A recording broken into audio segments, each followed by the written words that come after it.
नमस्कार, एक्वाकल्चर गुरु में आप सभी लोगों का एक बार फिर हार्दिक स्वागत है। आज का टॉपिक है सेटलर। ये एक बहुत ही साधारण सी डिवाइस है जिसे ठीक तरह से अगर बनाया जाए तो बहुत अच्छी तरह से काम करता है। और इसमें से पीरियोडिकली हम लोग सोलेनॉइड वाल्व लगा करके सेटलेबल सॉलिड्स को निकाल सकते हैं, जिससे यहाँ से जो पानी आगे जाता है वो जिस जिस कंपोनेंट्स और यूनिट्स में से गुज़रता है उसके ऊपर लोड बहुत कम पड़ता है और वो यूनिट्स और कंपोनेंट्स बहुत अच्छी तरह से परफॉर्म करते हैं। इसे सॉफ्टवेयर से नियंत्रित कर सकते हैं। ये एक टेम्परेरी अरेंजमेंट हम लोगों ने बनाया था जिससे इसको नियंत्रित करते हैं। तो जमने योग्य ठोस पदार्थ का निष्कासन करने के लिए सबसे पहली चीज़ जो है वो सेटलर है। तो शुरुआत करते हैं। Here we go to our first slide. RAS में एक सेटलर जल उपचार प्रक्रिया में महत्वपूर्ण भूमिका निभाता है। सेटलर एक घटक है जिसे पानी से बिना खाया हुआ चारा, मल और अन्य निलंबित कणों सहित ठोस कणों को हटाने के लिए डिज़ाइन किया जाता है। जो सेटलेबल सॉलिड्स होते हैं उनको सेंट्रल में एक ड्रेन लगा के राउंड टैंक में बहुत अच्छी तरह से हटाया जा सकता है, जिसे हम टी कप इफ़ेक्ट कहते हैं। इसके बारे में हमारे वीडियो हैं, आप देखिएगा। तो जानबूझकर हम पानी को घुमाते हैं और समय समय पर जो सॉलिड वेस्ट एकत्र होता है उसे हम सेटलर का उपयोग करके बड़े आसानी से निकाल दिया करते हैं। ये एक सेटलर है जिसकी कैपेसिटी 75 लीटर है और ये 4000 से 10,000 लीटर तक के मेन टैंक के लिए बहुत अच्छी तरह से काम कर सकता है। और इसमें आप देखेंगे कि तमाम स्पेसिफिकेशन लिखे हुए हैं। ऊपर ओवरफ्लो कलेक्टर है जहाँ से पानी का आउटलेट है और इसका डायमीटर 22 इंच है। इसकी जो मेन ट्यूब बॉडी है उसकी लंबाई 31 इंच है। ऊपर जो ओवरफ्लो कलेक्टर है उसका डायमीटर 30 इंच है, 7 इंच उसकी हाइट है।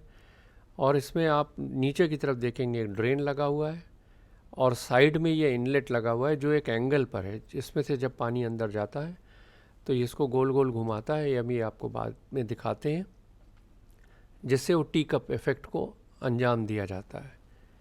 ये बिल्कुल टैंक के पास पहली यूनिट लगाई हुई है सेटलर। ये सोलेनॉइड वाल्व है जिसे समय समय पर हम लोग खोलते और बंद करते हैं सॉफ्टवेयर के द्वारा। और ये सॉफ्टवेयर है, यहाँ पर माइक्रो प्रोसेसर से हम इसको कंट्रोल करते हैं। और ये सोलेनॉइड वाल्व यहाँ पर लगा हुआ है ड्रेन में। अब ये वीडियो देखिए, ये टैंक है हमारा और जिसके सेंटर में ड्रेन लगा हुआ है। इसमें स्लिट वाला ड्रेन लगा है, जरा ध्यान दीजिएगा, छेद वाला नहीं। छेद वाला बहुत जल्दी ब्लॉक हो जाता है। इसमें बाहर आउटलेट निकला हुआ है ड्रेन से, जिसमें वाल्व लगे हुए हैं। ये अभी ऑपरेशनल नहीं है, दिखाने के लिए आपको किया गया है कि पानी कैसे इनलेट के थ्रू सेटलर में आता है। एक और यहाँ पर वाल्व लगा है जिसे हम मैनुअली कभी कभी यहाँ से भी ड्रेन कर सकते हैं। ये इनलेट है, एक एंगल पे पाइप लगा हुआ है अंदर, आप देखें। ये जो पाइप पड़ा है इसके बारे में भी बताएंगे भी। और सेंटर में एक ड्रेन है जहाँ से आगे पाइप लगा हुआ है, उसी में सोलेनॉइड वाल्व लगा हुआ है। अब हम इसको खोलते हैं तो पानी इसमें आएगा। अब देखें एक एंगल पे आता है और पानी गोल गोल घूमने लगता है। इससे जो सेटलेबल सॉलिड्स हैं वो बीच में ही जाके जमा हो जाते हैं और जब सोलेनॉइड वाल्व खुलता है तो वो वहीं से बाहर निकल जाता है। ये ओवरफ्लो कलेक्टर है, यहाँ पर आउटलेट है, यहाँ से पानी आगे जाता है ड्रम फिल्टर यूनिट में। ये पाइप लगा हुआ है देखिए, जो ड्रम फिल्टर यूनिट में जाता है। ये कोनिकल बॉटम है, यहाँ पे सेटलेबल सॉलिड्स इकट्ठा हो जाते हैं। ये सोलेनॉइड वाल्व है जिसे सॉफ्टवेयर से खोला बंद किया जाता है। और ये ड्रेन है जहाँ से ये बाहर निकल जाता है।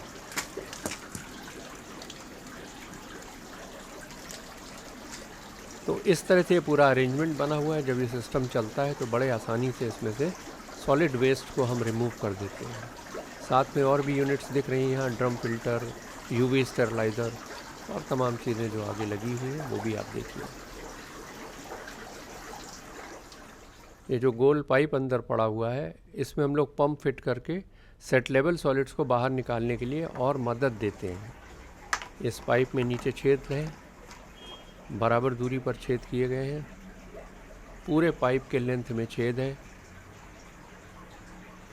और उसमें 2 जगह टी लगा करके ऊपर अरेंजमेंट बनाया गया है जिसमें हम लोग 2 पंप लगाते हैं।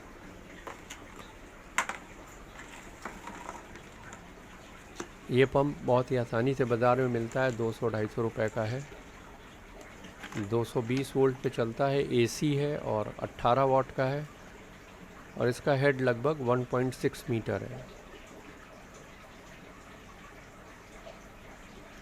इसी तरह के कोई भी 2 पंप इसमें फिट कर दिए जाते हैं, एक इस तरफ एक उस तरफ, और जैसे ही सोलेनॉइड वाल्व खुलता है उसी समय ये भी चल जाते हैं और ये इसमें पानी फेंकते हैं जिससे कि वो जो सेट लेवल सॉलिड कोन में इकट्ठा हुआ है वो ड्रेन से होता हुआ बड़ी अच्छी तरह से बाहर निकल जाए। और जैसे ही सोलेनॉइड वाल्व बंद होता है ये पंप भी बंद हो जाते हैं। तो ये मदद देता है काफ़ी सेट लेवल सॉलिड्स को बाहर निकालने में। इस पूरी तरह से ये प्रक्रिया बड़े आसानी से यहाँ चलती है। सेटलर की उचित डिज़ाइन, संचालन और रखरखाव बहुत महत्वपूर्ण है और पानी की गुणवत्ता बनाए रखने के लिए, ठोस पदार्थ के संचय को रोकने के लिए और आरएएस की समग्र दक्षता और प्रदर्शन को बढ़ाने के लिए ये बहुत मदद करता है। तो लेकिन इसकी डिज़ाइन बहुत अच्छी होनी चाहिए और इसकी कैपेसिटी जो है वो आपके मेन कल्चर टैंक के हिसाब से होना चाहिए। तो ये बहुत अच्छी तरह से सेट लेवल सॉलिड्स को निकाल देता है। तो ये सेटलर के बारे में रहा। अभी बहुत से टॉपिक्स हैं जिन्हें लेकर हम लोग आने वाले हैं। इस वीडियो से अगर आपने कुछ हासिल किया है तो कृपया से लाइक करें, शेयर करें, सब्सक्राइब करें। आपका बहुत बहुत धन्यवाद। तो जल्दी ही मिलते हैं अपने अगले वीडियो में। तब तक के लिए अल्लाह हाफिज़। जय हिंद, जय भारत, वंदे मातरम।